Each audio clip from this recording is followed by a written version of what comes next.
નમસ્કાર મિત્રો, સીસી 101 મનોવિજ્ઞાન પરિચય. આગળ આપણે ક્વેશ્ચન જોયો, મનોવિજ્ઞાન એટલે શું અને મનોવિજ્ઞાનને ધ્યેયો સમજાવો. હવે આપણે બીજો પ્રશ્ન જોઈશું, મનોવિજ્ઞાનની અભ્યાસ પદ્ધતિઓ જણાવી સમજાવો. બરાબર. તો મનોવિજ્ઞાનની મુખ્ય 3 અભ્યાસ પદ્ધતિઓ છે. એમાં પહેલી પદ્ધતિ છે પ્રયોગ પદ્ધતિ, બીજી નિરીક્ષણ પદ્ધતિ અને ત્રીજી વ્યક્તિ અભ્યાસ. આ 3 અભ્યાસ પદ્ધતિઓ દ્વારા મનોવિજ્ઞાન વિવિધ સંશોધનો અને વિવિધ અભ્યાસો કરે છે. હવે આપણે સ્ટેપ બાય સ્ટેપ આપણે સૌપ્રથમ પ્રયોગ પદ્ધતિની વિગતે સમજૂતી મેળવીશું. પ્રયોગ એટલે શું? પ્રયોગ કોને કહીશું? તો પ્રયોગ એટલે નિયંત્રિત પરિસ્થિતિમાં કરેલું નિરીક્ષણ. પ્રયોગ એ પ્રયોગશાળામાં થતા હોય છે, એટલે કે પ્રયોગશાળામાં દરેક પરિસ્થિતિ એ પ્રયોગ જે કરે છે એના નિયંત્રણ હેઠળ હોય છે. એટલે પ્રયોગની વ્યાખ્યામાં એવું કહેવામાં આવ્યું છે કે પ્રયોગ એટલે નિયંત્રિત પરિસ્થિતિમાં કરેલું નિરીક્ષણ. નિરીક્ષણ તો ખરું, પણ કેવું નિરીક્ષણ? નિયંત્રિત પરિસ્થિતિમાં.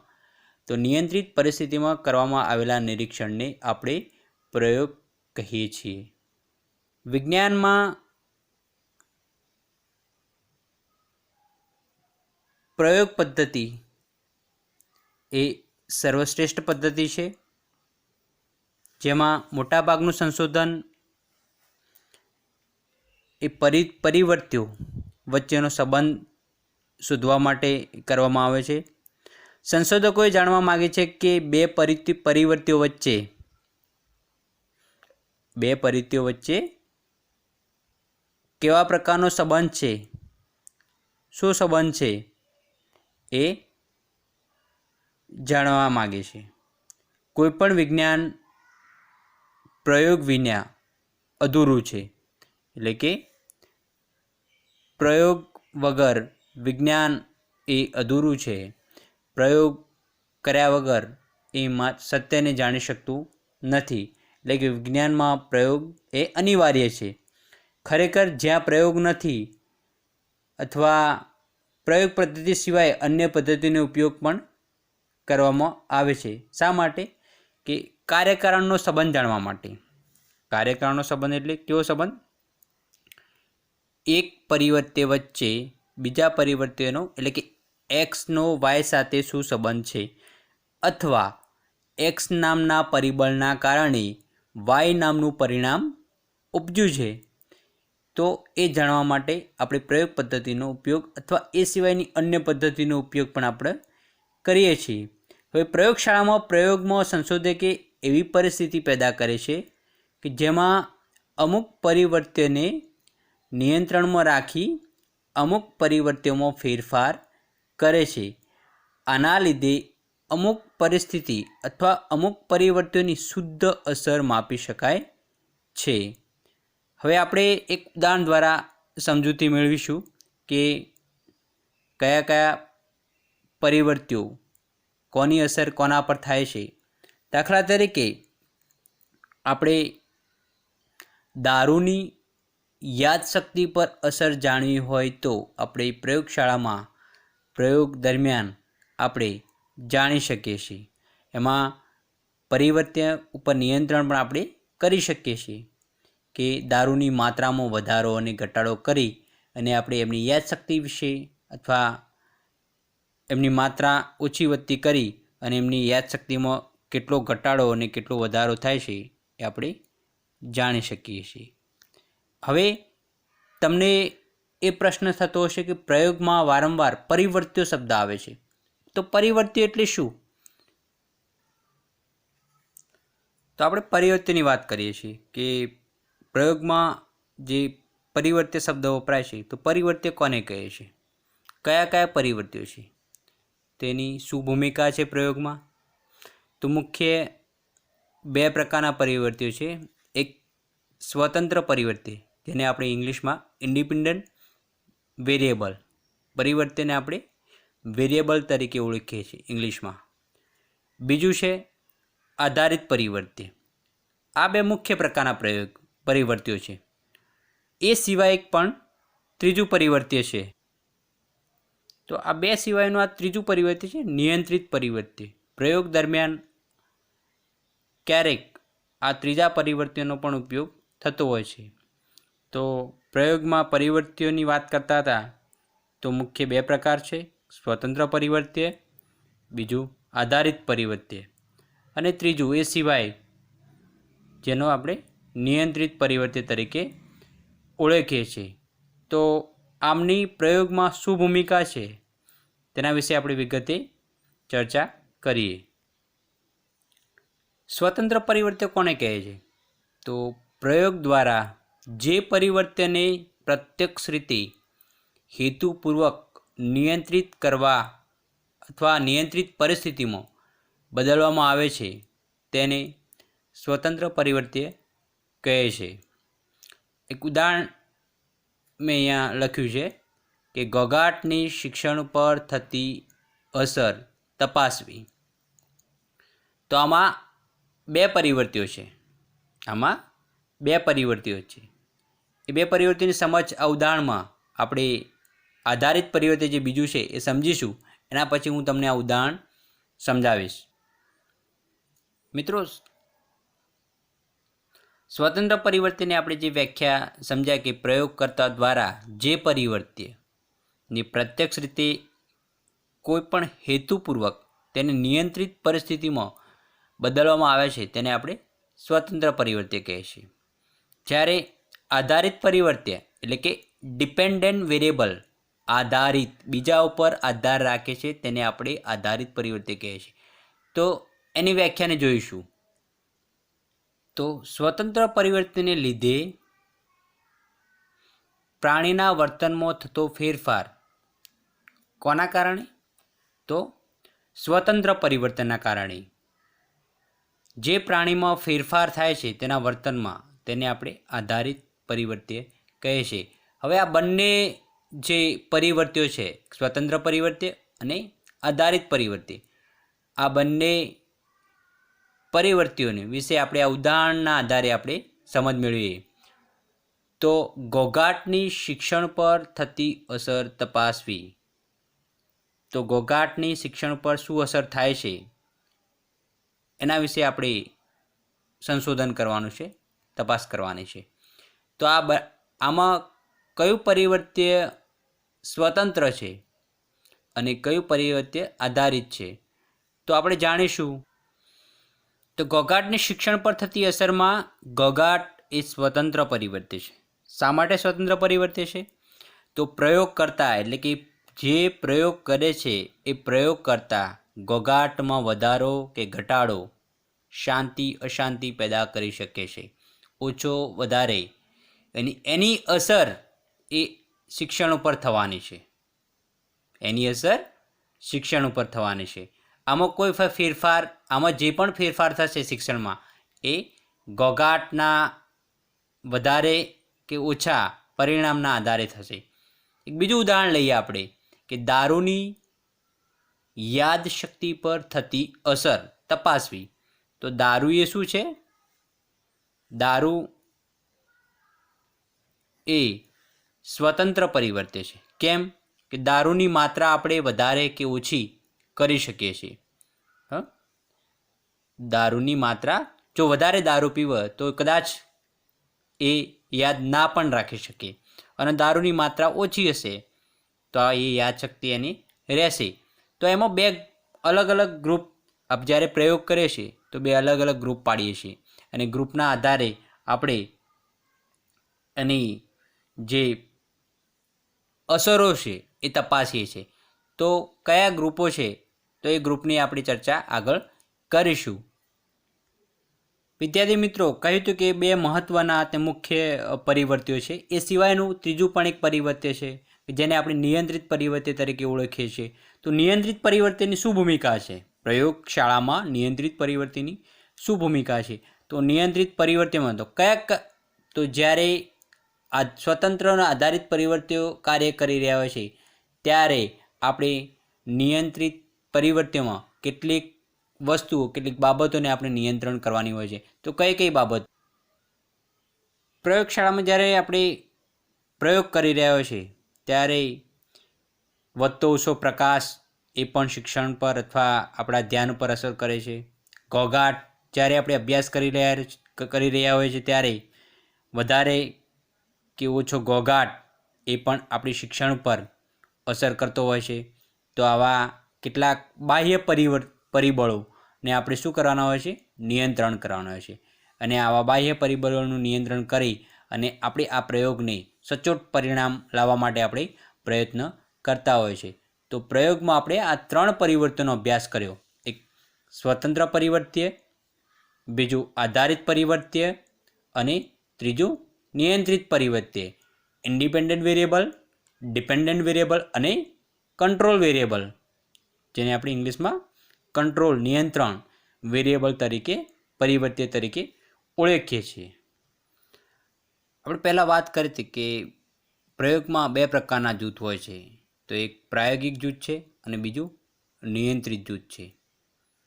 આ જે આપણે સ્વતંત્ર પરિવર્ત્ય, આધારિત પરિવર્ત્ય અને નિયંત્રિત પરિવર્ત્ય ત્રણેય પરિવર્ત્યોની જ્યારે વાત કરી તો આ પરિવર્ત્યો એ 2 અલગ અલગ જૂથમાં વહેંચી અને આ પરિવર્ત્યોની અસર આપણે તપાસવાની હોય છે.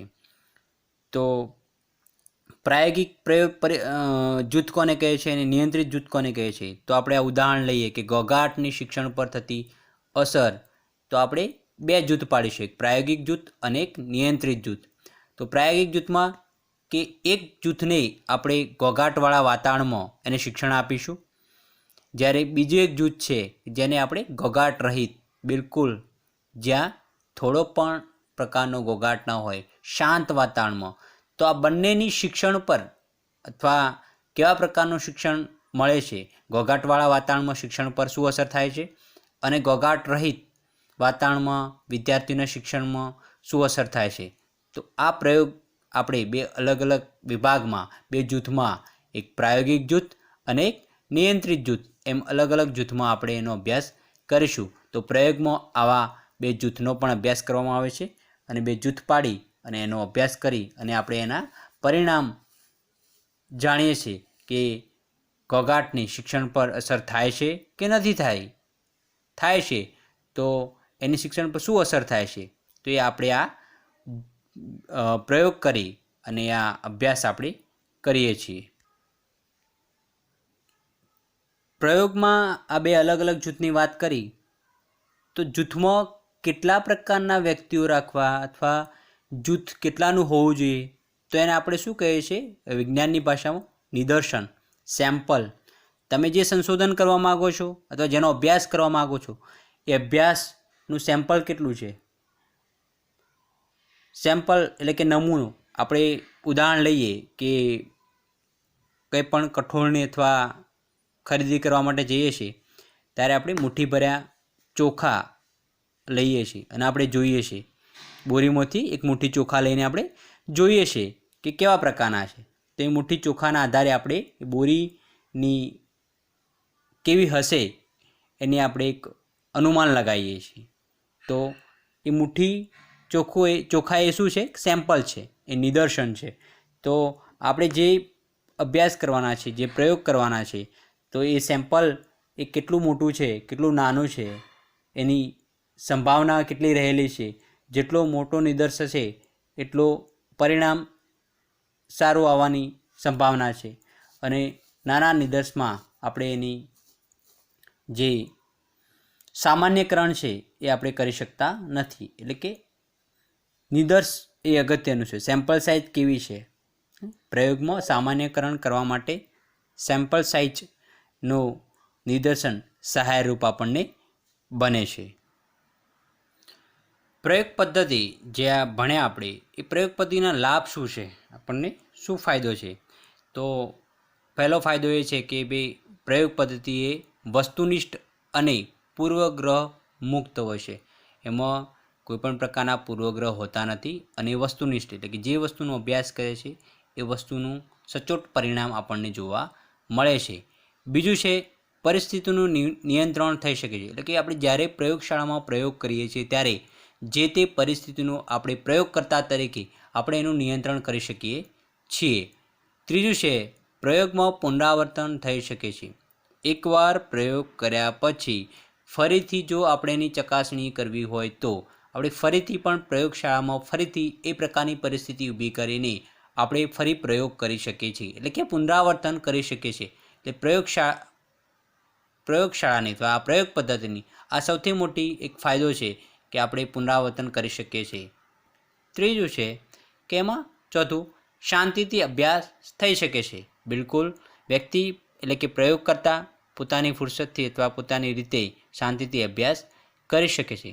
અને છેલ્લું કે પરિણામ એ વિશ્વસનીય હોય છે. એટલે કે જે પણ પરિણામ પ્રયોગશાળામાં આપણને મળે છે એ પરિણામો વિશ્વસનીય યથાર્થ હોય છે, જેને આપણે સર્વસંમતિથી એટલે કે સામાન્યકરણ આપણે કરી શકીએ છીએ. પ્રયોગ દ્વારા જે પરિણામો મળે છે તે તમામ સ્થળ, કાળ અને સંજોગોમાં સાચા નીવડવાની સંભાવના વધારે જોવા મળે છે. એટલે કે પ્રયોગમાં જે પણ પ્રકારના પરિણામ આપણને મળે છે એ તમામ સ્થળ, તમામ સમય કે કાળ કે સંજોગોમાં સાચા નીવડે છે. આપણી પ્રયોગ પદ્ધતિના લાભ વિશે ચર્ચા કરી. હવે પ્રયોગ પદ્ધતિની કેટલીક મર્યાદાઓ છે. દરેકની લાભ અને ગેરલાભ જોડાયેલા હોય છે. તો પ્રયોગ પદ્ધતિની પહેલી એક મર્યાદા છે કે વ્યક્તિ ભયજનક હોય તેવા પ્રયોગો કરી શકાતા નથી. ભયજનક એટલે કેવા પ્રયોગો? દાખલા તરીકે આપણે કોઈ વ્યક્તિના વર્તન વિશે કે એની આંતરક્રિયા વિશે જાણવું છે તો એવા સમયે મેં પહેલાં પણ એક ઉદાહરણ આપ્યું હતું કે ભાઈ ભૂખ લાગે છે તો માણસના મગજમાં એવા શું પ્રક્રિયા થાય છે જેના કારણે વ્યક્તિની ભૂખ લાગે છે. તો મગજને સાથે આપણે વાટકાપ કરી શકતા નથી અને વાટકાપ થાય તો આપણે એના અવયવોને, એના ભાગોને દૂર કરી શકાતા નથી. તો આ એક પ્રયોગ પદ્ધતિની એક મર્યાદા છે. બીજું કે કૃત્રિમ પરિસ્થિતિ સર્જવામાં આવે છે. પ્રયોગમાં જે પણ પરિસ્થિતિ છે એ કુદરતી નથી હોતી, એ કૃત્રિમ હોય છે. પ્રયોગ કરતાં પોતે પરિસ્થિતિને ઊભી કરતો હોય છે, જેના કારણે જે પરિણામ મળે છે એ વિશ્વસનીય હોવાની શક્યતા ઓછી હોય છે. વિશ્વસનીય પરિણામ પ્રાપ્ત થતા નથી. ત્રીજું છે પ્રયોગમાં પ્રયોગ પાત્રને જ્યારે પ્રયોગ કરતા પ્રયોગ કરે છે ત્યારે પ્રયોગ પાત્રને એના હેતુની જાણ થઈ જાય છે. હેતુની જાણ થઈ જાય તો એના વાસ્તવિક પરિણામો આપણને મળતા નથી. અને ઘણીવાર એવું પણ થાય છે કે જે વ્યક્તિ થાકેલી હોય છે તેની કાર્યક્ષમતામાં ઘટાડો હોય છે, તો જેના કારણે ખરેખરના વાસ્તવિક પરિણામો જે જાણવા હોય છે એ આપણને મળતા નથી. તો આ એક મર્યાદાઓ છે જેના કારણે પ્રયોગની મર્યાદાઓ આપણને દૂર કરી અને અન્ય પદ્ધતિઓનો ઉપયોગ કરી શકીએ છીએ. વિદ્યાર્થી મિત્રો, આપણે બીજી પદ્ધતિ હવે ભણીશું, નિરીક્ષણ પદ્ધતિ. પહેલાં આપણે કઈ પદ્ધતિ ભણ્યા? પ્રયોગ પદ્ધતિ. હવે બીજી છે નિરીક્ષણ પદ્ધતિ. નિરીક્ષણને આપણે તેની વ્યાખ્યા જોઈશું. નિરીક્ષણ એ સંશોધક દ્વારા સહભાગીઓની પ્રતિક્રિયાઓની એવી નોંધ છે જેમાં સહભાગીઓનું નિયંત્રણ હોતું નથી. વિદ્યાર્થી મિત્રો, સંશોધનમાં નિરીક્ષણ પદ્ધતિ એ મહત્ત્વની છે, જેના દ્વારા કુદરતી અને સચોટ પરિણામ આપણને મળી રહે છે. નિરીક્ષણ એટલે કે વ્યક્તિ એ જૂથમાં જઈ અને એમાં સહભાગી તરીકે રહે છે અને એમાં જે થતી ક્રિયાઓ, એ જૂથમાં જે પણ પ્રકારનું કાર્ય થાય છે, જે પણ પ્રકારની પરિસ્થિતિ સર્જાય છે એનું નિરીક્ષણ કરે છે, જેના કારણે સહભાગીઓને ખ્યાલ આવતો નથી કે પોતાનું નિરીક્ષણ થઈ રહ્યું છે. દાખલા તરીકે આદિવાસી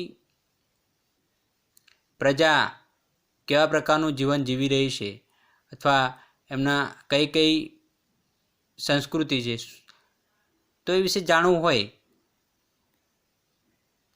તો આપણે એમની જે જીવનશૈલી છે અથવા એમની જે સામાજિક જીવન ધોરણ, તો વ્યક્તિ પોતે ત્યાં જઈને રહે છે એક એમના સભ્ય તરીકે, તો એ લોકોને ખ્યાલ આવતો નથી અને એમની જીવનશૈલી વિશે જાણી શકે છે, એનું નિરીક્ષણ કરી શકે છે.